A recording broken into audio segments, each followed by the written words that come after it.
میرے دوستو بزرگو عزیزو، اللہ کو اچھا عمل پیش کرو، اس لیے کہ اللہ کو اچھا عمل چاہیے، زیادہ عمل نہیں۔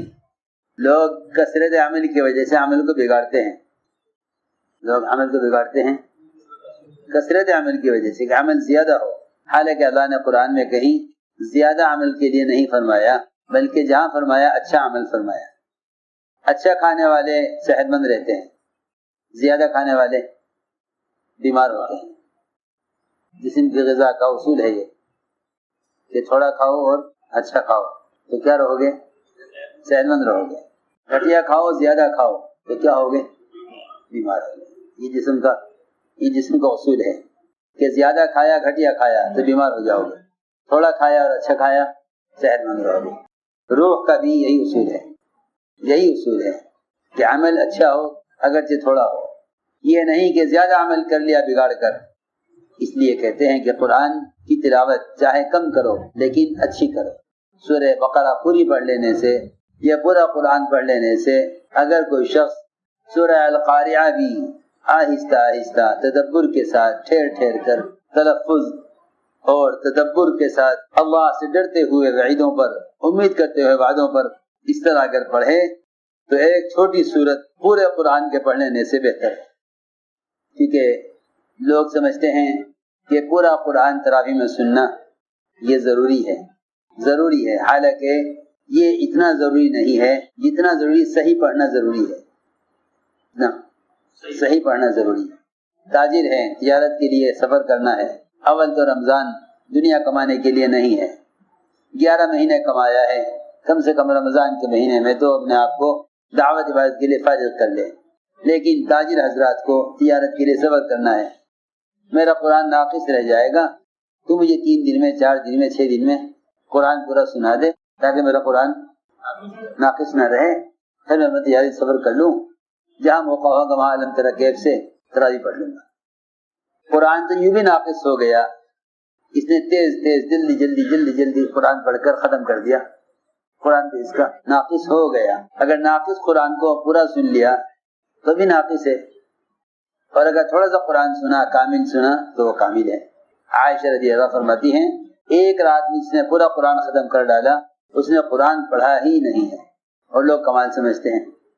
عائشہ رضی اللہ فرماتی ہیں اس طرح نہیں پڑھتے تھے قرآن حضور اکرم صلی اللہ علیہ وسلم جس طرح تم لوگ پڑھتے ہو، کہ ایسے پڑھتے چلے جاتے ہو جیسا کوئی پیاسا آدمی ایک سانس میں پورا گلاس پانی کا پی جاتا ہے۔ ایسے لوگوں کا قرآن ان کی ہستی سے تجاوز نہیں کرے گا، نہ دل کی طرف نہ عرش کی طرف، نہ دل کی طرف نہ عرش کی طرف، بلکہ قرآن تو جو ہے تدبر چاہتا ہے، غور کیا جائے، خوب ترجمے پر غور کیا جائے اللہ کیا فرما رہے ہیں۔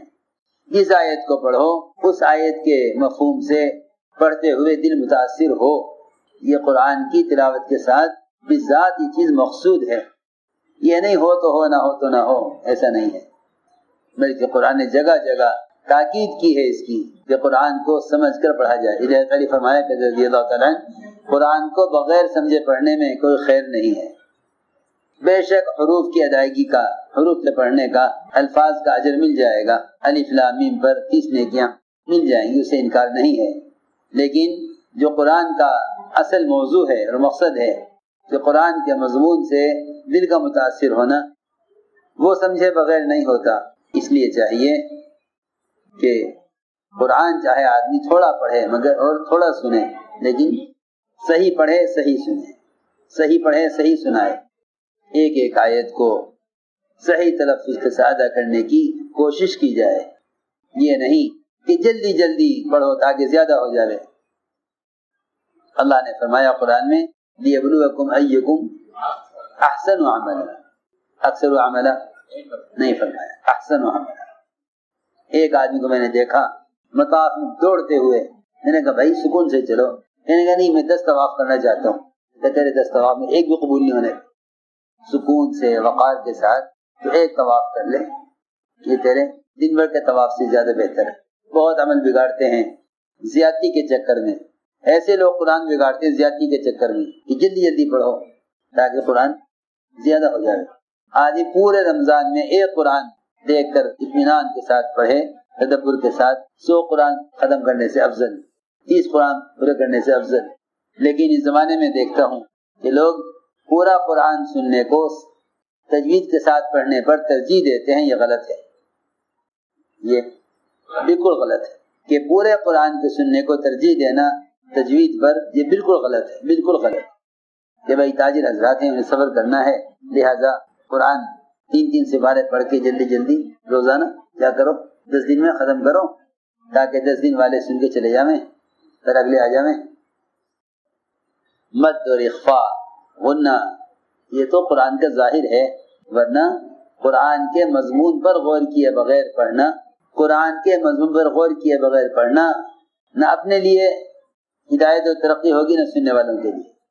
اوہو، قرآن تو سب سے زیادہ مؤثر بیان ہے۔ بڑی لمبی لمبی لوگ تقریریں کرتے ہیں، قرآن سے زیادہ مؤثر کوئی بیان نہیں۔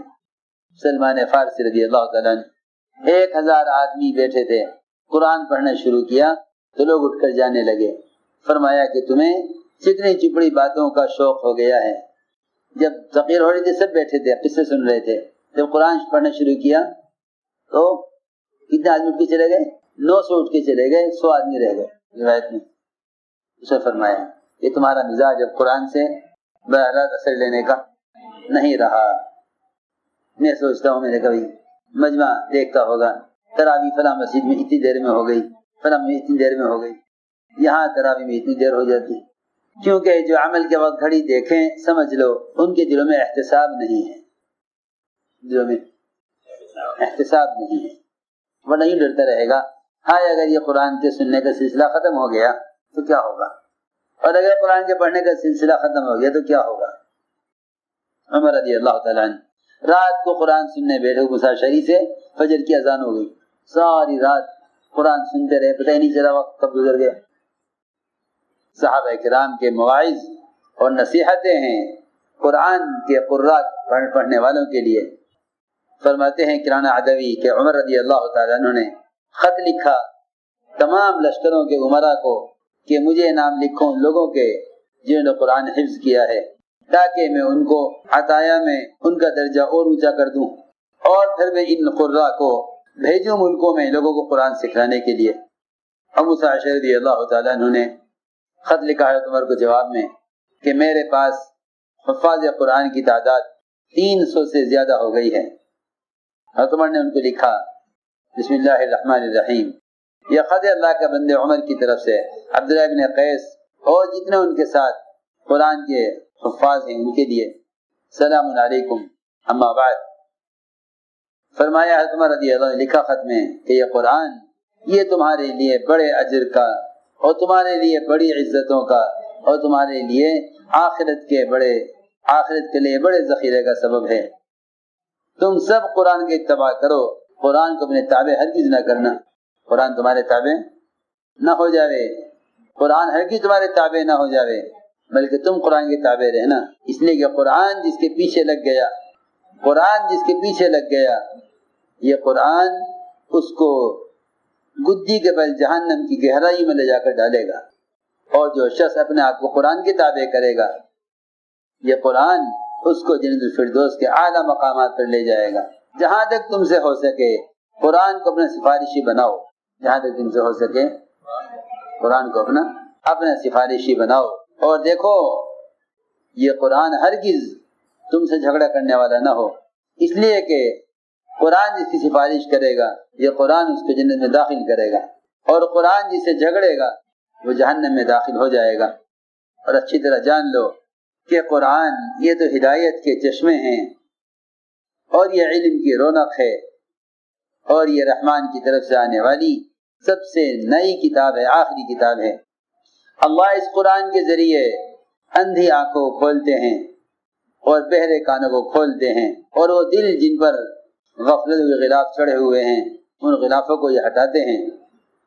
اچھی طرح جان لو کہ بندہ جب رات کو نماز میں قرآن پڑھتا ہے اور مسواک کر کے وضو کرتا ہے، پھر اللہ اکبر کہہ کر قرآن پڑھنا شروع کرتا ہے، تو فرشتہ اپنا منہ اس کے منہ سے لگا لیتا ہے اور کہتا رہتا ہے ایک آیت اور پڑھ لے، ایک آیت اور پڑھ لے، تیرا قرآن پڑھنا بہت اچھا ہے اور تو بہت اچھا ہے۔ اور اگر یہ وضو کرے مسواک نہ کرے تو بے شک اس کے عمل کو لکھتا ضرور ہے لیکن اسے تلاوت کرنے کو نہیں کہتا۔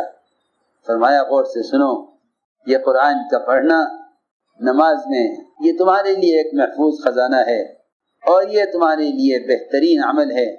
تم قرآن جتنا ہو سکے زیادہ پڑھو، یہ کہ قرآن کا پڑھنا تمام اذکار سے افضل ہے، یہ اللہ کے ذات سے نکلا ہوا کلام ہے، اس لیے کہ نماز نور ہے اور زکوٰۃ یہ دلیل ہے اور صبر تمہارے لیے روشنی ہے اور روزہ یہ تمہارے لیے ڈھال ہے اور قرآن یہ تمہارے لیے حجت ہے یا تمہارے خلاف حجت ہے۔ تم قرآن کا اکرام کرو، قرآن کی اہانت مت کرو۔